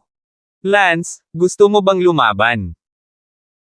Ni hindi ka pumunta para alamin ang status nating tatlo sa Star Ocean Academy, nakikita ko na medyo may potensyal ka, kaya hindi ako pinapahirapan ka, kaya ang dami kong sinasayang na salita sa iyo dito, kung wala ka pang alam, ako pa ang sisisihin. Hahaha. Binunot ni Lance ang kanyang espada at sinabi, kayong mga Polaka ay karapat-dapat lamang matulog kasama ang isang inahing baboy na Polaka din, ang lakas ng loob mong maging mayabang sa harap ko, hindi ka talaga marunong sumulat ng salita. Kamatayan, gawin mo, hahayaan kitang magkaroon ng 3 hampas, pagkatapos ng 3 hampas, pagkatapos ay masisisi ako sa pagiging malupit. Ano? Let us make 3 stroke. What the F*** do you mean? Magsalita ka ng malinaw. Sigaw ni Angie, akala niya ay magagawa ng isa sa kanila na ay bully si Lance nang walang diskusyon, ngunit hindi niya inaasahan na hahayaan ni Lance. Gumawa sila ng tatlong galaw. Ngumuso si Lance, bingi ka ba? Sama-sama, hahayaan kitang magkaroon ng tatlong stroke para sa iyong malaking talento, at ginagawa ko lang ito para sa isang magandang pulong sa hinaharap, kaya bakit hindi gawin mo? 748 F***CQ Si Angie ang unang sumugod, galit na galit sa loob, ang mga miyembro ng Sea Beast Squad, na hindi kailanman makakasama ng iba sa buong buhay nila, ay talagang tinatrato ng ganoong paghamak. Boss! Si Angie ay naglabas ng isang malaking kadena na bakal sa kanyang kamay, boss at winalis ito patungo kay Lance, na gumawa ng isang nadarama at nanlamig na tunog, ang itim na kadena ay hindi bababa sa kapal ng hita ng isang tao. Sa sandaling gawin niya ito, nakita ni Lance kung gaano kalakas ang Angie na ito, talagang isang henyo, ang kanyang isang kadena na bakal ay nawalis, ang kapangyarihan ng kadena ay umabot sa hindi bababa sa 11 na antas ng martial arts, ang pag-unawa sa intensyon, ay dapat na umabot. Ang dakilang tagumpay ng pagkakaroon ng espada sa puso, kaya, talagang isang henyo. Gayunpaman, kung sino rin ang kanyang kalaban ay si Lance, isang taong umabot sa 12 baitang martial power pagkatapos pagsamahin ang mga espada, at malakas din sa mesmerism, ang mesmerism ay umabot sa 12 baitang. Ngumuso si Lance, nakakatalo sa sarili, baka sirain mo rin ito. Wow! Ang espada ni Lance ay tumama, at ang kadena ni Enchanted ay agad na naging isang seksyon. Swoosh! Umakyat ang espada ni Lance, at sa sumunod na segundo, mula sa pondian ni Angie, may biglang nahulog. Ah! Sigaw ni Angie na tinakpan ang ilalim. Ang espada ni Lance sa kanyang kabilang kamay ay umindayog, at bago tumama sa lupa ang nahuhulog na bagay, isang talim ang tumakas, na natabunan ng ambon ng dugo, at ang bagay ay biglang naging ulan ng dugo. Ah! Nagulat ang dalawa pa, Earthworm at Holly. Isang beses lang lumaban si Angie, pero sobrang natalo siya. Gusto ni Lance na gumawa sila ng tatlong galaw, ngunit wala silang lakas para gawin iyon, kaya sayangin ito. Si Earthworm at Holly ay hindi mga tanga, at alam kaagad na hindi sila magkapareho. Run! Agad na tumakas ang dalawa, walang pakialam na si Angie ay natamba sa sakit sa himpapawid. Tumingin si Lance sa tumatakas na dalawa, nanlamig ang kanyang tingin, at muling pumitik ang espada sa kanyang kamay. Swoosh! Pumatak ang espada at lumipad sa balakang ni Holly, pagkatapos ay sinundan ng balakang ng Earthworm, at nang lumipad ang isang espada sa dalawang kumpol ng isang bagay ang nahulog. Canopy. Itinaas ni Lance ang talim sa kanyang kabilang kamay, at ang enerhiya ng talim ay ginawa ang dalawang nahuhulog na kumpol sa dalawang madugong ambon. Ah! Silang tatlo lang ang gamulong sa himpapawid, ang bilis ni Lance ay walang kapantay na mabilis at ang kanyang lakas ay mas malalim, sila ay sadyang wala sa parehong antas. Kahit na si Lance mismo ay nag-isip na ang kanyang saber combined martial arts skills ay itinuturing na napakahina, ngunit nakadepende ito sa kung kanino siya ikinumpara, hindi kapani-pani walang malakas pa rin siya kumpara sa kanila. Sa sandaling ito, isang babae ang mabilis na lumipad mula sa malayo. Stop! Sigaw ng babae. Ang babaeng ito ay ang babaeng miyembro ng Sea Beast Squad, na pinangalan ng Jenny, na siyang pinakamalakas sa mga miyembro ng Sea Beast Squad at naging kapitan ng Sea Beast Squad. Jenny, iligtas mo ako. Captain, pinutol niya ako sa ibaba. Naunawaan ni Jenny sa isang sulyap na noong kababalik nila mula sa dagat ng magkasama, narinig niya ang tatlong ito, nakukuha ng isang babae, at tinanong kung talagang may magandang babae si Lance sa ilalim niya. Sa hindi inaasahang pagkakataon, bumalik lang siya para kumuha. Naligo at lumabas, ngunit nangyari ito, tatlong miyembro ng koponan, ay sinayang ni Lance sa ibaba. Medyo maputi ang mukha ni Jenny, at nang tumingin ang kanyang mga mata kay Lance, medyo nagalit siya sa ginawa niyang mabigat na kamay upang alisin ang mga ugat ng buhay ng mga tao. Lance, napakalupit mo. Tumingin si Lance sa babae at sinabing, ang bagay na ito ay wala sa iyo, kung alam mo kung ano ang makakabuti para sa iyo, umalis ka. Imposible, ako ang kapitan ng Sea Beast Squad, hayaan mo akong matutunan ang iyong makikinang na mga galaw. Sabi ni Jenny, isang talim ng puting liwanag ang kumislap sa kanyang katawan, isang malambot na espada ang hinugot mula sa kanyang baywang, ang espada ay lumabas na parang hamog na nagyelo, ang talas, tila nagdadala ng amoy ng dugo. Sabay-sabay na pagtatapos ni Lance, ang babaeng ito. Walang alinlangan ang pinakamalakas sa kanilang lahat. Swoosh! Ang espada sa kamay ni Lance ay biglang lumipad palabas, kasing bilis ng kidlat. Puff! Isang espada ang bumasa sa dibdib at dumaan sa dibdib ni Jenny. Wow! Napaatras ng malakas na puwersa ang babae. Thud! Sa wakas, inipit siya ng espada ni Lance sa malapit na puno. Ah! Si Jenny ay utu-uto, siya, nakakapagtaka, ay wala sa parehong antas, paano magkakaroon ng Star Ocean Academy ng ganoon kalakas na mga dayuhang estudyante? Kung mayroon siya, paano siya magiging una sa labanan pagraranggo ng Diyos? Hindi magawang matamaan, isa ring innate great perfection, siya, hindi sa lahat sa parehong antas, ang tatlong idiots, nakipag-usap sa mga ganoong tao, hindi nakakagulat na sila ay nasayang sa ibaba. Buzz! Sa oras na ito, biglang lumitaw ang figure ni Lance sa harap ni Jenny. Sinabi ni Lance, miyembro ng Sea Beast Squad, masyadong marumi, ang espadang ito ay isang parusa para sa iyo, ang kapitan. Pagkatapos sabihin iyon, hinugot ni Lance ang kanyang espada, at si Jenny na nakaipit sa puno ay nahulog din sa lupa, tinakpan ang kanyang dibdib, bumubuga ang dugo. Ang sugat na ito, syempre, ay hindi maaaring mamatay, kahit na ang tatlong iyon ay baldado sa ibaba, ngunit ang pile sa ilalim ay sa huli ay nakakagulo, at kung aayusin mo ito, hindi mo alam kung gaano karaming function ang natitira. Kayong lahat, bumalik.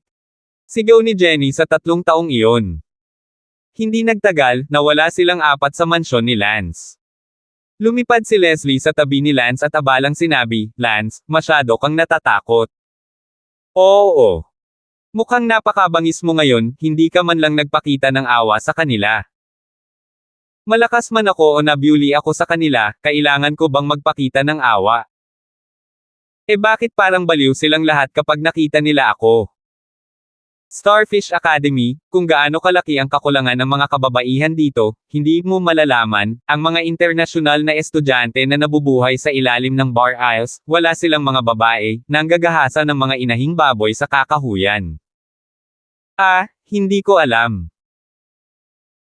Mag-isa, kaya normal lang na mababaliw sila kapag bigla ka nilang nakita dito. Sige, ayoko munang pag-usapan ito, kailangan kong ipagpatuloy ang pag-aaral ko sa martial arts ko, masyadong mahina ang martial arts ko, kailangan kong pagbutihin. Binigyan ni Leslie si Lance ng isang mapagpanggap na tingin, lahat ng 4 na pinakamalakas na tao sa Star Ocean Academy ay binugbog, at sinabi pa rin na sila ay mahina. Nagpatuloy si Lance sa pag-aaral ng martial arts. At Shanghai Academy, ngayon ay hindi nakatadhana na maging tahimik. Ang mga miyembro ng Sea Beast Team, na sinasamba at hinahangaan ng lahat ng mga internasyonal na estudyante sa akademya, 3 lalaki ay baldado, at maging ang pinuno ng koponan, si Jenny, ay may taybak na tinusok sa kanyang dibdib, at ang taong gumawa nito ay Lance. Ang insidenteng ito ay nakatadhana upang pukawin ang Star Ocean Academy. Sa sandaling ito, sa isang partikular na silid ng Star Ocean Academy, si Maurice, na brutal na binugbog ni Lance sa umaga, ay gumaling at ngayon ay nagising. Pagkagising niya, umungol si Maurice, huwag mo akong pigilan, papatayin ko si Lance. Kuya wag na, hindi ka pa nga match sa kanya eh. Huwag mo akong pigilan, kahit hindi ako kalaban, papatayin ko siya.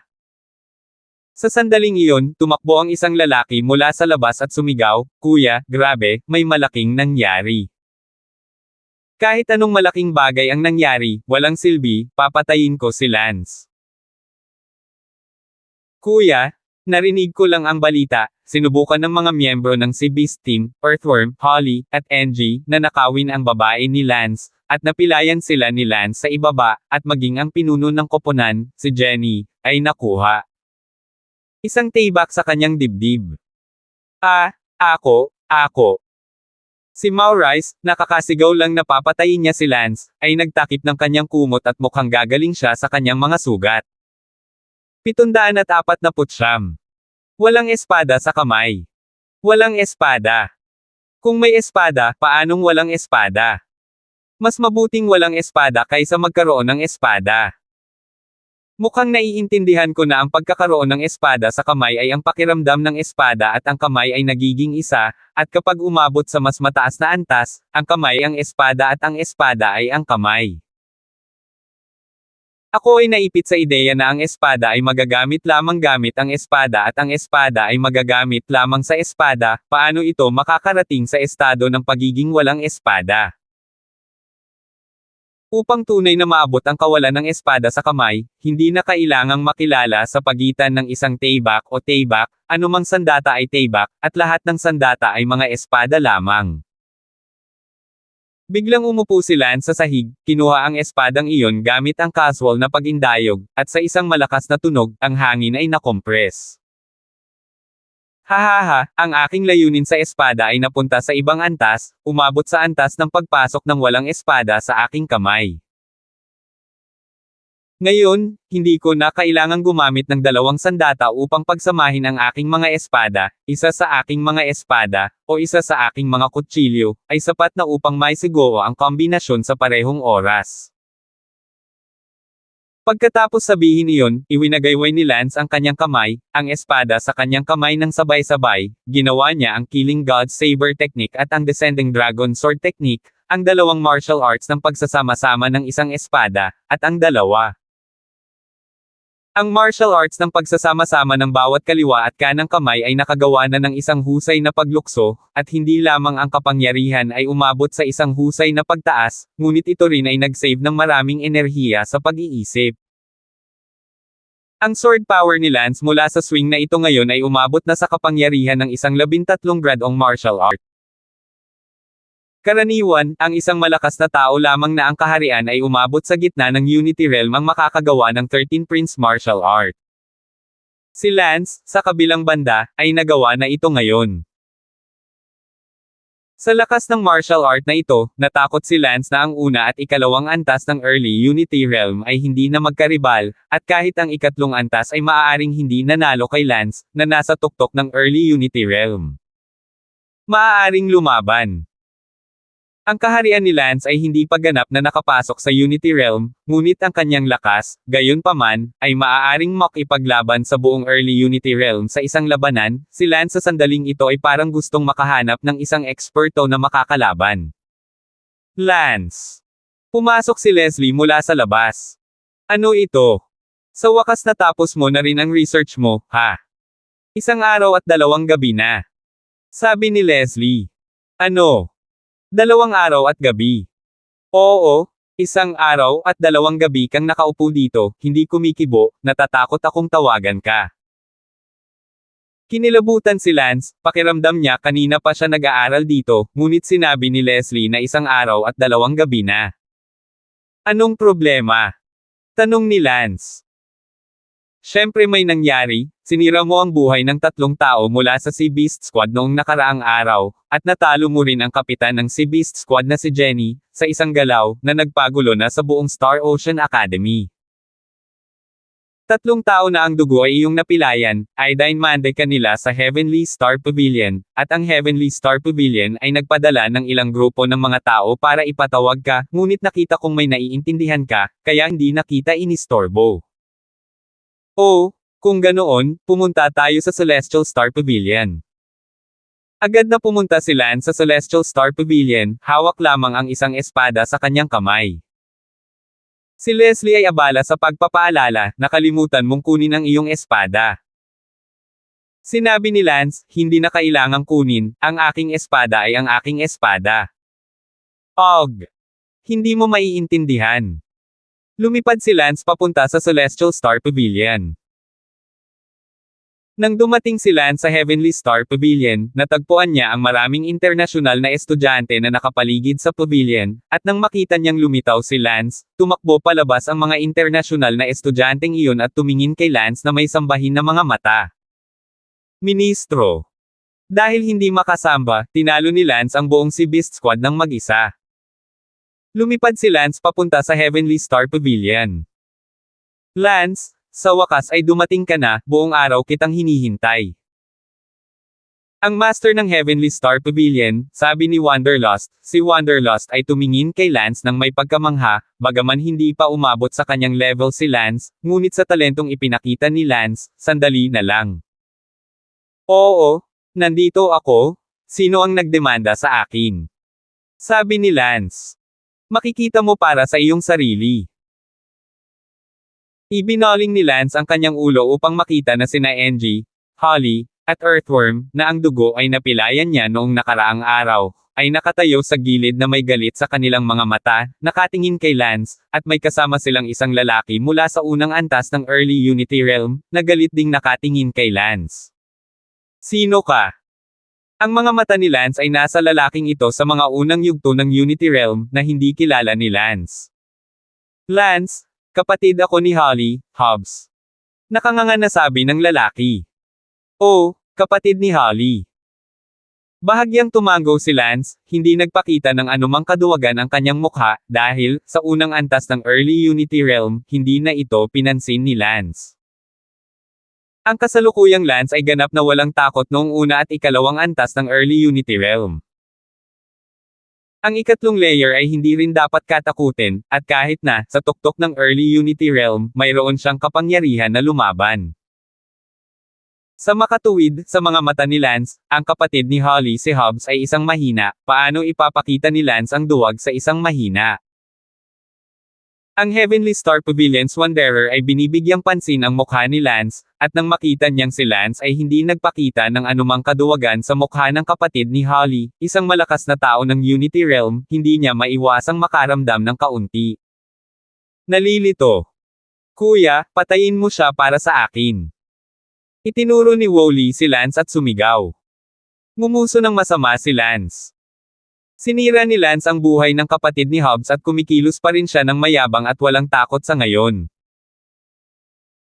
Sinabi nilang tiyan nyo, Lance, nakita mo ang bagay, ginamit mo ang lynching upang alisin ang buhay nilang tatlo, ngayon ay hindi sila nasisiyahan, ikaw mismo ang nagsasabi kung ano ang gagawin. Sinabi ni Lance, ano ang dapat gawin? Kung bibigyan pa ako ng isa pang pagkakataon, lampoin ko pa rin silang tatlo. Namutla ang mukha nilang tiyan nyo, talagang nang-ahas si Lance na sabihin iyon sa sitwasyong ito, hindi ba niya alam na si Hobbs ay nasa larangan ng pagkakaisa? Tila kailangan ni Long tiyan nyo na ipaalam kay Lance.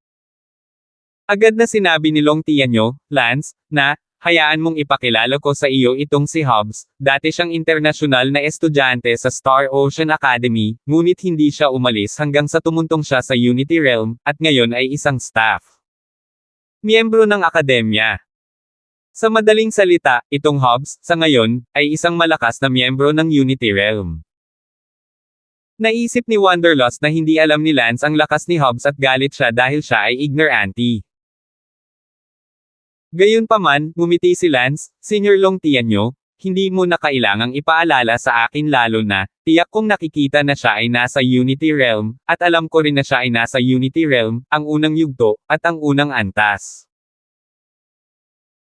Binigyan ni Long tiyan nyo si Lance ng isang blankong tingin, dahil alam mong siya ay nasa Unity Realm, bakit hindi mo agad ibaba ang iyong paninindigan at humingi ng tawad sa kanya, tutulungan kitang magmanyobra muli, tulungan mo si Holly na mabawi ang kanyang buhay. Pagkatapos ay mag-set up ng ilang mesa, at hayaan ang bagay na ito. Hahaha. Tumawa si Lance. Anong tinatawa-tawa mo? Kumunat ang noo ni Wanderlust at nagtanong. Senior Wanderlust, salamat sa iyong kabaitan, ngunit hindi salamat. 750. Lance, I'm speaking for you, you. Kumunat ang mga kilay ni Long tiyan nyo, pakiramdam na medyo hindi alam ni Lance ang kanyang sarili. Sinabi ng galit ni Hobbs kay Long tiyan nyo, Senior Long, ano pa ang masasabi mo ngayon? Ipinagtatanggol mo pa rin ba siya? Tinatanong kita muli, maaari ba akong maghayganti sa kanya? Iginalang ko ang Heavenly Star Pavilion bago ako dumating. Para humingi ng payo, kung hindi ko iginalang ang Heavenly Star Pavilion, pinuntahan ko siya ng pribado, at pinahirapan ko siya ng pribado. Ngunit ngayon, nakita mo, wala pa rin siyang kaunting kasalanan at sobrang yabang, tolerable. Gumagala na may halong nguso, sinabi niya, Hobbs, ang dati mong kahilingan, inaprobahan ko ito, bigyang pansin ang proporsyon, huwag gumawa ng eksena. At Lance, ginawa ko ang aking makakaya upang maging mabait, makikita mo ito sarili mo. Salamat. Tumango si Lance, sinabi ni Wanderlust na bagay para sa kanya, ngunit hindi na kailangan ni Lance, nagpasalamat lang siya sa kanyang kabaitan. Binunot ni Hobbs ang kanyang espada at sinabing, Lance, sinira mo ang ugat ng buhay ng kapatid ko, ngayon, sinira ko ang ugat ng buhay mo, huwag mong sabihing binubuli kita, binigyan kita ng 3 minuto para makatakas, pagkatapos ng 3 minuto, hahabulin ko kaagad. Ikaw. Simulang magbilang, 1, 2, 3. Hindi agad tumakas si Lance, ngunit sinabing, huwag mong bilangin. Ano? Ayaw mo man lang ng 3 minutong oras ng pagtakas na binigay ko sayo. Hobbs, don't waste my time. Just do it. Kung talagang may kapangyarihan kang pilayin ang buhay ko, I'll do it willingly. F***sake. Naiinis si Hobbs na binigyan niya ng pagkakataon si Lance at talagang tinawag niya itong pag-aaksaya ng kanyang oras, ano pa ba ang mas nakakainis kaysa doon? Phew! Pinatay ni Hobbs si Lance sa isang iglap. Tumingin si Lance sa espada ni Hobbs at may malinaw na paghatol sa kanyang lakas, o kahit na sabihin pa, mahina ang kanyang lakas sa mga mata ni Lance. Item. Ang tanging punto na dapat purihin ay ang kanyang espada ay puno ng madugong aura na nakamamatay, ang puntong ito ay tiyak na may kinalaman sa kanyang mahabang tunggalian sa hayop sa dagat, maliban doon, walang saysay na purihin si Lance. Sa gayong mahinang lakas, si Lance ay nandidiri. Nang akala ng lahat na si Lance ay masasayang din bilang isang eunuch, para lamang makita na ang espada ni Lance ay hindi man lang nabunot, ang espada ay iwinagayway, at sa isang putok, isang walang kapantay na talas ang umatake kay Hobbs, bagamat si Lance ay ginawa. Ni hindi man lang niya binunot ang kanyang espada, ngunit ang pakiramdam ay katulad ng isang walang kapantay na matalas na espada na tumutusok. Ang espada. Wow! Si Hobbs, na hindi pa nakakalapit, ay lumipad ng paurong palabas ng Heavenly Star Pavilion at naunang bumagsak sa Heavenly Star Square. Ano? Napatingin si Long Tianya kay Lance nang may pagtataka.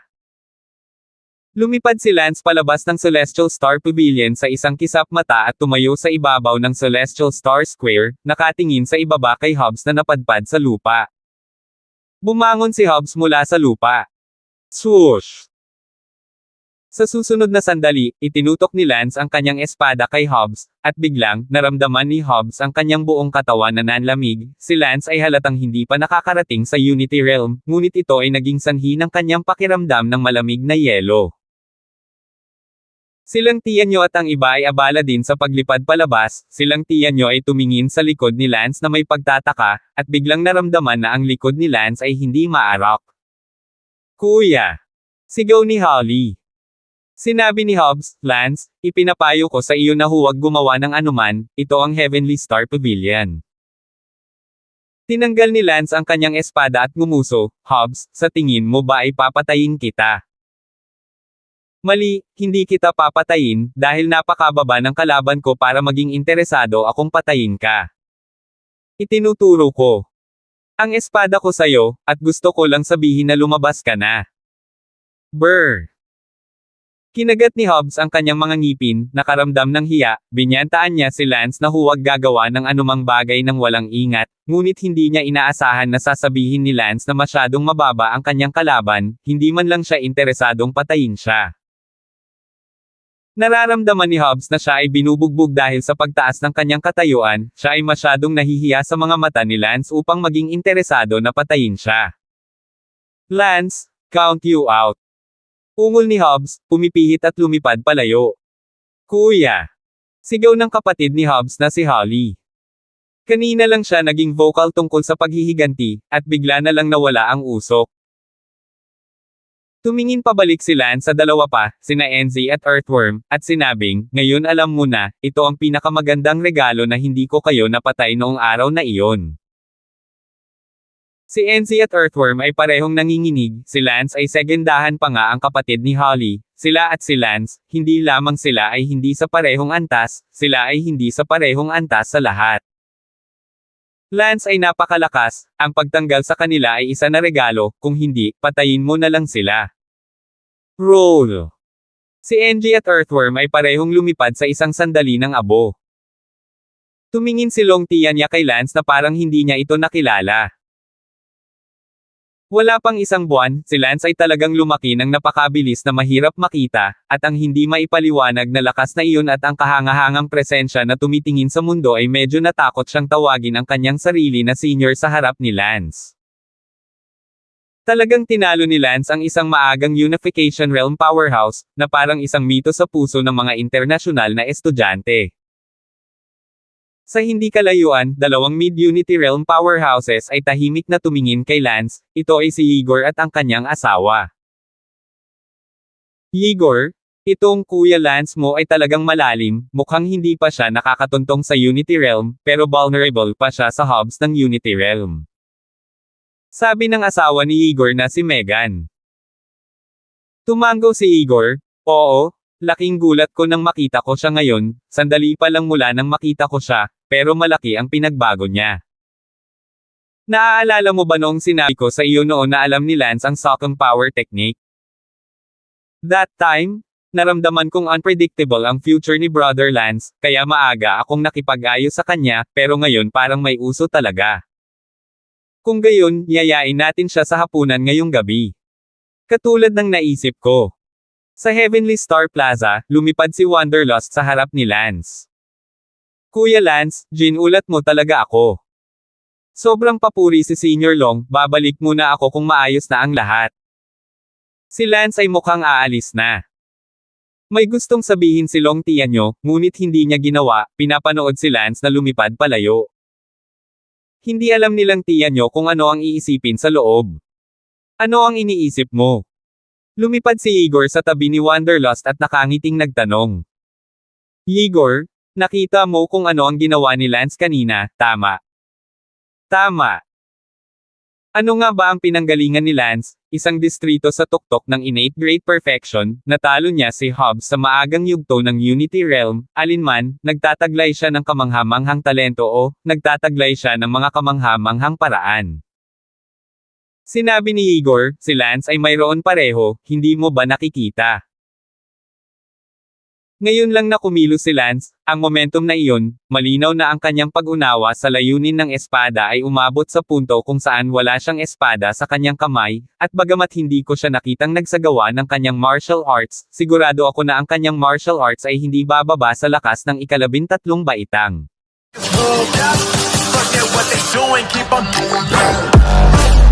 Oh,